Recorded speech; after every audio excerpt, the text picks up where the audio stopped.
Video games, video games, video games. They're the cat's meow, the word on everyone's mind at this year's E3 trade show. If you're tired of playing games that you know are fun and well designed, why not gamble your spirit away for a non-stop week of advertisement and commercials? E3 shows unreleased games in only the best possible light, ensuring that demos have players looking at the most entertaining stuff and moving in the most entertaining ways possible.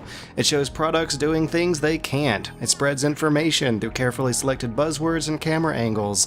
And it strings along a core of easily manipulated fanboys for a ride that leads to inevitable disappointment. When marketing a game, it's not in the developer's best interest to show anything that looks less than something amazing, which is easily accomplishable in a closed remote environment where all you at home can really do is just watch their videos. The city and her song will be showing or playing. I remember feeling a little optimism after last year's more humble E3 showings, particularly with Nintendo's new formats, but this year's announcements threw humility back out the window to return to awkward, overblown fluff. After last year's E3, we also endured one of the most ominous years for AAA gaming ever. The few big games that released didn't just once again downgrade what was advertised at E3, but also ended up stunting the growth of an entire new console generation 2 years in. There is such a long, colorful history of E3 lies and deceptions that I can't trust any of it. In fact, the greater advertising efforts have an inverse effect on me by now. The bigger the promises, the bigger the skepticism. And we were shown a whole lot to be skeptical of. So let's start with the Hololens. You've got these guys happily playing along with what looks like real-life holograms projected onto the stage, an illusion crafted by out-of-body camera angles that shows to us, as viewers, a third-person perspective of what this guy is supposed to be seeing from the first person. Because the Hololens doesn't make holograms. It's an augmented reality head-mounted display that pastes 3D digital images on top of a visual feed of real life, like the Sulon Cortex that I played with at GDC 2 years ago. It's basically making movie CGI happen on the screens inside the headset. It's a cool effect and an intriguing concept, but the amount of people who were fooled into thinking it's something it's not was truly shameful. Furthermore, the Microsoft HoloLens doesn't function at all like what was shown during the demo. According to insider developers and reports from people who have actually played with it, your augmented field of view is actually a small square in the middle of your more organically wide-angled visual feed. Which doesn't just make the effect shown during this demo an outright lie, but even a downgrade from the Sulon Cortex I played with at GDC 2 years ago. In the end, what you were watching was closer to a demo for Adobe After Effects or something than the actual HoloLens itself. Next up, we have the pre-order bundle included in the $120 collector's edition of Fallout 4. This ginormous Pip-Boy is supposed to be worn on your wrist and clicked through while you play, and the amount of people they fooled into thinking they had actually made retrograde 1950s tech like that's some kind of accomplishment was also truly shameful. It's actually an iPhone sleeve that you put your phone into and download their iPhone app onto. It's big and dumb and you're never going to leave the house with it or even put it on and play pretend with it more than once, because aren't your arms going to be resting on a desk or a couch or something, which would make your playing position awfully uncomfortable, let alone put this big thing in the way of smashing your keyboard? But like, as far as stupid gimmicks goes, Irish is the best fucking one I have ever seen. It is awesome. It is. Of course, audience overreactions from people who are supposed to be skeptical journalists is nothing new at E3. The overarching theme of this year's show seemed geared to ignite fanboy overreaction over and over again, with a lineup of cult classic, borderline cancelled projects that have easily created fans for games that don't even exist yet. We had The Last Guardian returning from the dead after a 6-year hiatus for a demo that looked just like how it did 6 years ago. For waiting almost 2 presidential terms and skipping an entire console generation, the PS4 version of Last Guardian doesn't seem to have made a whole lot of progress over the PS3 version, and we all know how slow that progress has been. Final Fantasy VII is being remade, cashing in a decade-long hype cycle that began with a PS3 tech demo from 2005. There's not much to be said about how the remake actually looks, feels, or plays, because cinematic trailers show absolutely none of that. Slideshows of concept art show even less. Some new Nier thing is being made by Platinum, which is a cool idea, I guess, but all we have is the idea. Which is fine for these guys who know that's all it takes to generate sales from fans who need only to know if something is coming, not if it's any good or not. Sony took that idea to the next level by having those fans throw their money at them now. The Shenmue 3 Kickstarter felt fishy from the start. It was obvious. Having Kickstarter take stage space provided by the third biggest games publisher on the planet during the biggest gaming event on the planet was suspicious. Sony was clearly already invested in publishing this game, otherwise they wouldn't have taken time and space out of their show for it.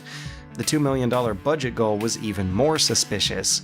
The franchise previously had a production budget of $47 million, and even with game development being cheaper nowadays, you just cannot do a fully 3D open-world epic adventure with the same level of detail and content on a $2 million budget from a studio housed in Tokyo.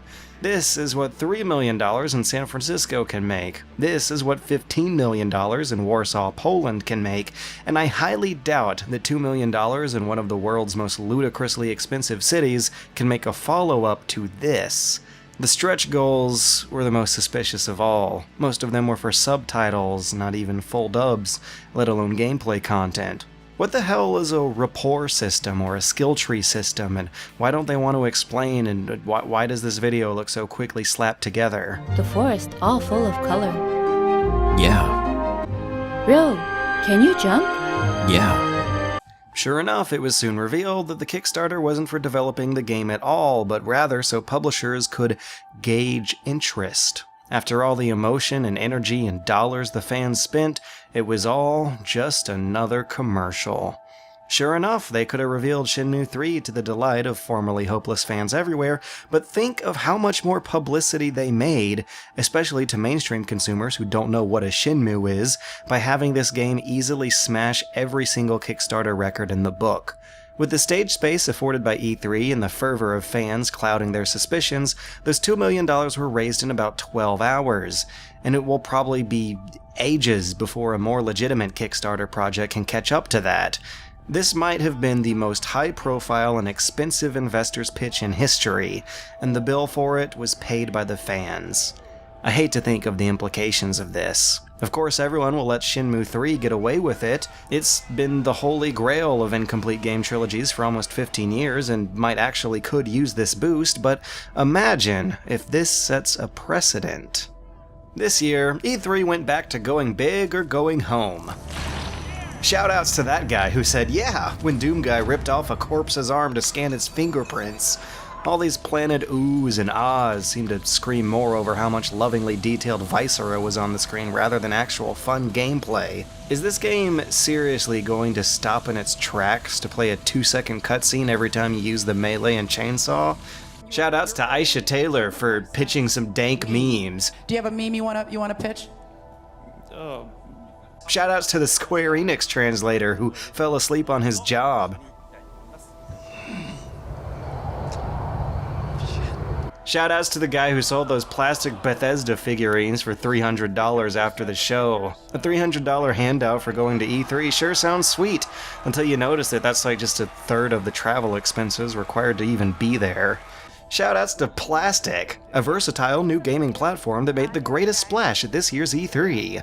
Besides the big plastic Pip-Boy and the $300 plastic figurines, you can now look forward to needing a closet full of plastic Animal Crossing amiibos to be able to play the 2 newest games in that series. Or the plushy Yoshi amiibo to get the most out of that new game.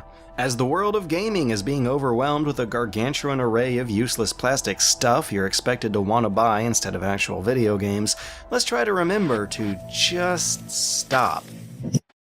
Stop watching this crap. It's not good. It's not even well made.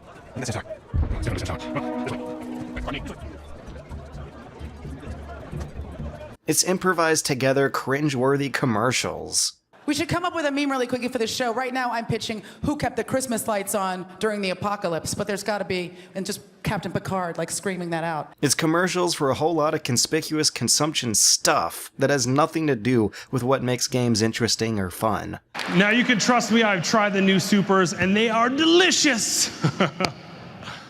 Meanwhile, the cool-looking stuff that was shown, like the world-building features of Fallout 4, or the backwards compatibility for X-Bone, or the crazy style of Horizon and Gungeon and Death's Gambit, were all first impressions that would have been better spent where they actually mattered, when playing the game, in my house, in my hands.